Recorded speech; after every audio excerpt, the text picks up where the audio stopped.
उमड़ा भक्तों का सैलाब, 40 किलोमीटर तक परिक्रमा लगाते दिखे भक्त। शिव भक्तों के लिए किया गया भंडारों का इंतजाम।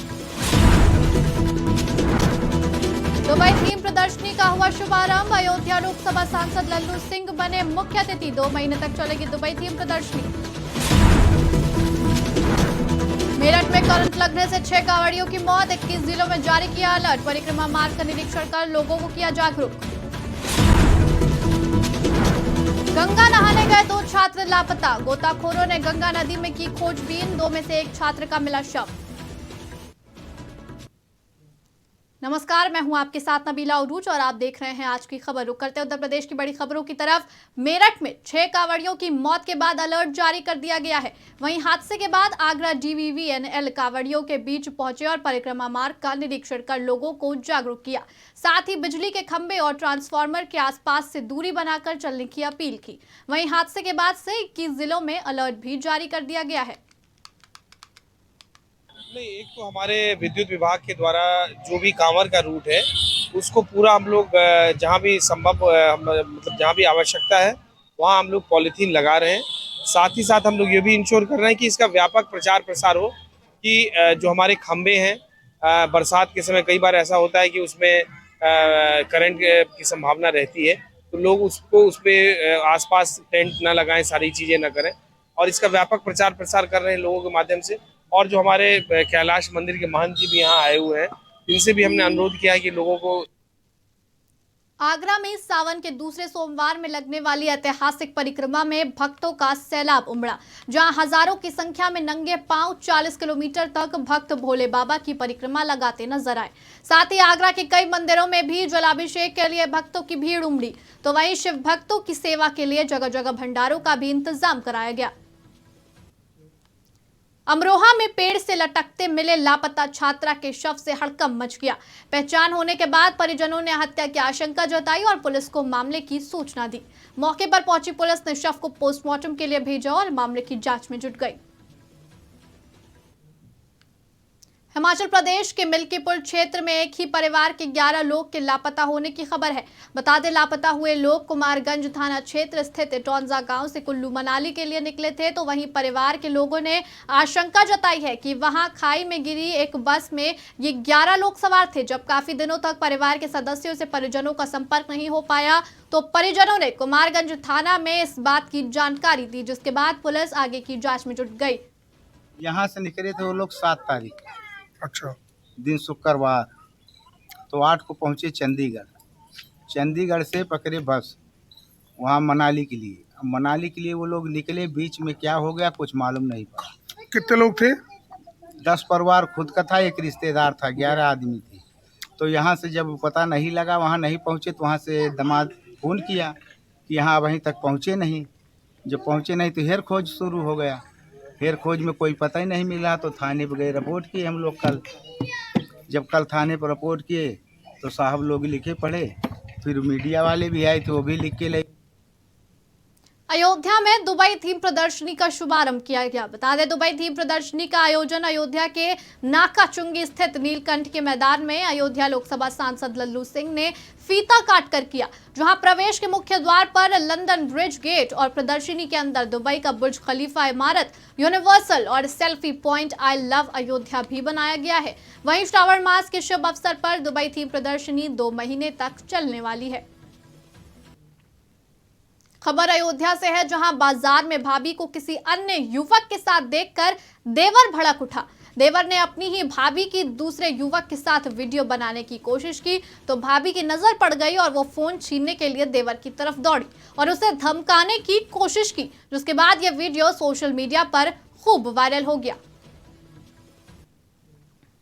खबर बांदा से है, जहां ट्रेन से घर वापसी कर रहा युवक जहर खुरानी का शिकार हुआ।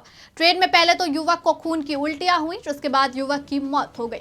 इस बात की सूचना यात्रियों ने जीआरपी पुलिस को दी, जिसके बाद मौके पर पहुंची पुलिस और डॉक्टर की टीम ने युवक को देखकर मृत घोषित कर दिया। जीआरपी पुलिस ने शव को कब्जे में लेकर पोस्टमार्टम के लिए भेज दिया। फिलहाल रिपोर्ट आने के बाद पुलिस आगे की कार्रवाई करेगी। हमीरपुर में सावन के दूसरे सोमवार पर हर हर महादेव के नारों से शिवालय गूंज उठे। सावन का महीना हर एक शिव भक्त के लिए खास होता है। वहीं सावन के दूसरे सोमवार पर हर शिवालय में सुबह से ही भक्तों की भीड़ उमड़ी नजर आ रही है, जहां भक्त अपने आराध्य देव की आराधना में जुटे दिखे और भक्तों की लंबी लंबी कतारें मंदिर के बाहर तक देखी गई। यूपी के हरदोई से रिश्तों को शर्मसार करने वाला एक मामला सामने आया है, जहां ममेरे भाई ने सोते समय 10 साल की बहन के साथ दुष्कर्म किया। बच्ची के शोर मचाने पर जागे परिजनों ने उसे रंगे हाथों पकड़कर पुलिस के हवाले कर दिया। इस वारदात के बाद पिता की तहरीर पर पुलिस ने आरोपी के खिलाफ मुकदमा दर्ज कर जेल में कैद कर दिया, जिसके बाद पुलिस ने पीड़िता को परीक्षण के लिए अस्पताल भेज दिया। थाना पाली क्षेत्र के अंतर्गत एक नाबालिग बच्ची के साथ दुष्कर्म का मामला सामने आया था। मौके पर जाकर देखा गया तो पता चला कि उस बच्ची के एक रिश्तेदार ने ही उसके साथ दुष्कर्म की घटना की है। तत्काल अभियोग पंजीकृत किया गया, अभियुक्त को गिरफ्तार किया गया है और इसमें अग्रिम कार्रवाई की जा रही है। अभियुक्त को माननीय न्यायालय में हरदोई में खेत पर काम करने गए 2 भाइयों की मौत से इलाके में हड़कंप मच गया। दरअसल पूरा मामला हरदोई के लोनार कोतवाली इलाके का है, जहां खेत पर काम करने गए 2 सगे भाइयों की संदिग्ध परिस्थितियों में मौत हो गई। वहीं ग्रामीण मौत की वजह शराब को बता रहे हैं। हालांकि इस मामले की अभी कोई पुष्टि नहीं हुई है। वहीं मौके पर पहुंचे एसपी ने मृतकों के शव को पोस्टमार्टम के लिए भेजा और मामले की जाँच में जुट गई। जैसा कि मैं लोनार थाने में अपने किसी काम से गया था, लगभग वही 3 बजे की बात है, जब इंस्पेक्टर साहब के पास फोन आया कि 2 लोग यहाँ पे मृत अवस्था में पड़े हुए हैं। ये गंगौली ग्राम पंचायत का मामला है। वैसे तो हमारे गांव के लोग रहने वाले हैं और दैनिक मजदूरी करते हैं। दैनिक मजदूरी करने वाले व्यक्ति अक्सर जो है गंगौली ग्राम पंचायत के कुछ पूर्वों में जो है कच्ची दारू पीने सुबह शाम जाया करते हैं। ऐसा पता चल रहा है अभी जैसे कि इन लोगों ने भी वही दारू पी है और वही दारू के बाद किस तरह से इनकी मृत्यु हुई इसका अभी कोई पता नहीं है। इसके 2 व्यक्ति मजदूरी का काम करते थे। आज इनका इसके 2 व्यक्ति मजदूरी का काम करते थे। आज इनका शव लगभग 3 बजे मिला है गांव से करीब 4 किलोमीटर दूर और शरीर पर कोई चोट के निशान नहीं है। डॉक्टर द्वारा भी कोई ऐसा कॉज ऑफ डेथ नहीं बताया गया, पोस्टमार्टम के बाद ही ज्ञात होगा। प्रथम दृष्टया क्या सर प्रतीत? अब ऐसा प्रतीत होता है कि या तो उन्होंने कुछ ऐसा कुछ खा लिया है या पी लिया है या किसी ने खिला दिया, ये भी हो सकता है। अभी सभी तो पोस्टमार्टम के बाद ही ज्ञात हो सकेगा। खास आई, हमने इनका मेडिकल चेकअप किया, निरीक्षण किया, तो इनकी जो पीपल्स थी वो पूरी डायरेक्टेड थे, टेस्ट की और no BP, no pulse, no vitals, ये ब्रॉड डेड थे दोनों।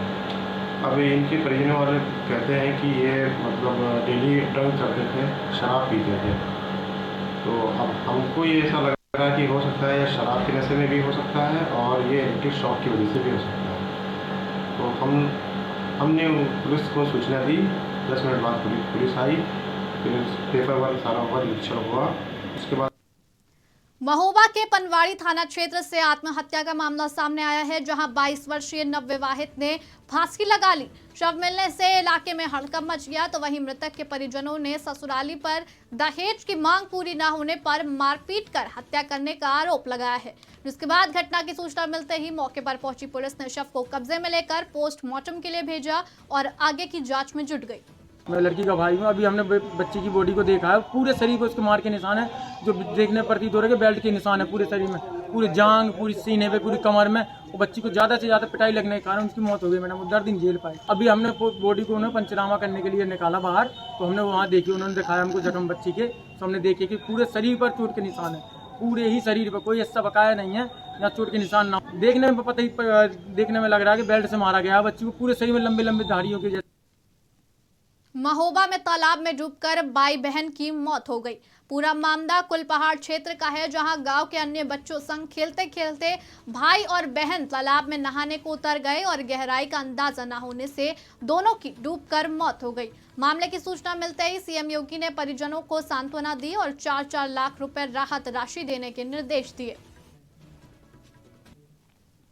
खबर मथुरा से है, जहां जिलाधिकारी पुलकित खरे ने नगर निगम बालिका इंटर कॉलेज वृंदावन और हजारीमल सोमानी नगर निगम इंटर कॉलेज वृंदावन में बने राहत कैंप का जायजा लिया। वहीं पुलकित खरे ने कहा कि कैंप के रजिस्टर मेंटेन किए जाएं और कैंप में आने एवं जाने वाले लोगों का नाम नंबर को रजिस्टर किया जाए। इतना ही नहीं, उन्होंने कैंप की स्वास्थ्य सुविधाओं का भी जायजा लिया। तो उसमें भी अभी इसको लेके हम लोग गांव भी जा रहे हैं और जो भी हमारे गांव नदी के किनारे हैं, जो भी हमारे मोहल्ले शहर के नदी के किनारे हैं, वहाँ पे लोगों को जागरूक कर रहे हैं, उनको बता रहे हैं कि नदी का बहाव बहुत तेज है, ऐसे में नदी के पास ना जाए। तो ये सिस्टम से भी अनाउंसमेंट हो रहा है।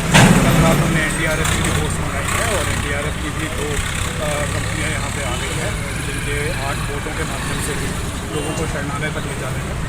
आज सुबह तक लगभग 400 लोग हमारे शरणालयों में आ चुके हैं।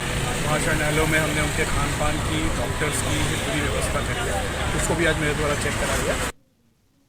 खबर सहारनपुर से है, जहां ढमोला नदी में जोगियान पुल निकट भारी बरसात के चलते बाढ़ में यूसुफ अंसारी नाम का युवक डूब गया था, जिसको खोजने के लिए स्थानीय पुलिस एवं अन्य टीमें कड़ी मशक्कत में जुटी थी। तो अब वहीं जब नदी में एक व्यक्ति अपना बाढ़ में बहा सामान ढूंढने के लिए आया तो उसे एक शव मिला, जिसकी सूचना उसने स्थानीय पुलिस को दी।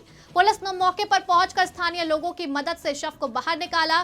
परिजनों ने शव की पहचान की, जिसके बाद पुलिस ने शव को पोस्टमार्टम के लिए भेज दिया और आगे की कार्यवाही में जुट गई। कागज मंडी पे मजदूरी करते हैं जी, इरफान जोगी के, इसकी बराबर में MK वाला वो गोदाम है। सोमवार को उन्होंने उसका माल निकलवाया, पानी भर रहा था, कुछ माल रह गया तो मंगलवार को लिए एक मजदूर को लेकर चला वहाँ। तो मजदूर के साथ क्या दुर्घटना हुई तो मुझे मालूम नहीं, मगर उसको बचाने के लिए मेरे लड़के पे तैरना नहीं आता था और वो जब कूदा है तो उसकी छाती पानी में लगी है और ये इसको बचाने के लिए कूदा था, उनने साइड में लग के एक पेड़ की टहनी पकड़ ली। खबर उन्नाव से है, जहां 3 छात्र कोचिंग पढ़ने का बहाना कर नमामि गंगे घाट पर नहाने पहुंचे। 3 में से 2 छात्र नहाने के लिए नदी में उतरे और गंगा में बह गए। काफी देर तक जब बच्चे घर वापस नहीं लौटे तो परेशान परिजनों ने इस बात की सूचना पुलिस को दी, जिसके बाद जांच पड़ताल शुरू कर दी गई। जांच पड़ताल के दौरान गोताखोर से खोजबीन करवाई गई। तो अब वहीं दूसरे दिन एक छात्र का शव करीब 1 किलोमीटर दूर गोताखोरों ने खोज निकाला, जिसके बाद छात्रों के घरों में मातम छाया है। 2 बच्चे डूबे थे, 3 गए थे, 2 डूबे थे, एक वापस आया था। उसके खबर से भी हम लोगों ने CC कैमरे में देखा तो रात के लगभग 12 बज गए थे, 12:15। तो फिर प्रशासन भी साथ में था, उन्होंने थोड़ी हेल्प करी, घुमाया। उस टाइम तो कुछ मिला नहीं। फिर सुबह जो है उन्होंने रात में रिपोर्ट लिखाने गए तो उन्होंने रिपोर्ट लिखी। लिखने के बाद कहा कि भाई हाँ अपनी तरफ से तो कोशिश कर रहे हैं, आप अपनी तरफ से भी कोशिश करिए। तो सुबह पनडुब्बे उतारे गए 7 बजे लगभग। तो पैसे ऐसे लेके 2.5 घंटे उन्होंने ढूंढा, उनको मिली नहीं, पैसे ऐसे लेके वो चले गए। फिलहाल इस बुलेटिन में इतना ही। उत्तर प्रदेश की तमाम बड़ी खबरों के लिए बने रहिए आज की खबर के साथ।